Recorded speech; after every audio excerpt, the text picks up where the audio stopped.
17 miles long, and it may hold the secret of why we're here.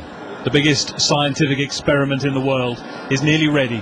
When the Large Hadron Collider is switched on in July, these pipes, wires and magnets could tell us what the universe is made of and how it all works. 100 meters below the Swiss Alps, this is what will happen. Two beams of particles will travel in opposite directions at virtually the speed of light. When they collide, it'll be 100,000 times hotter than the sun, and it'll recreate the moments after the Big Bang. By going back that far in time, by recreating, we're kind of, if you like, we're exploring the physics, the way the universe unfolded in those first few instances of time. If you look at what has happened to science in the 20th century, and we've gone from, from the automobile through planes to be able to sort of try and probe the structure of the universe in this way, it's just inconceivable. And I think it's just part of this adventure, this man pushing against the limits. This place is truly enormous in scale. What you're looking at now is just one of the 8 detectors, and this is just one part of one of those 8 detectors. This is part of Atlas, 25 meters in diameter. It's massive.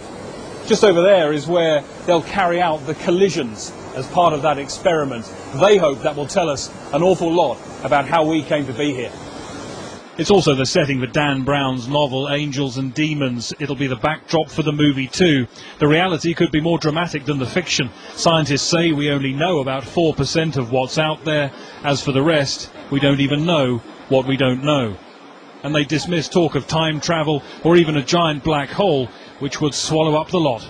We're absolutely sure that this isn't going to happen because we know that there are cosmic rays hitting the Earth, hitting the atmosphere, the sun, the moon, Jupiter, all of the time at even higher energies than we can create here. The aspect that's different here is that we're doing it in the same place so that we can actually observe what happens. But we know that we can't do something here that hasn't been going on for millions of years already at even higher energies.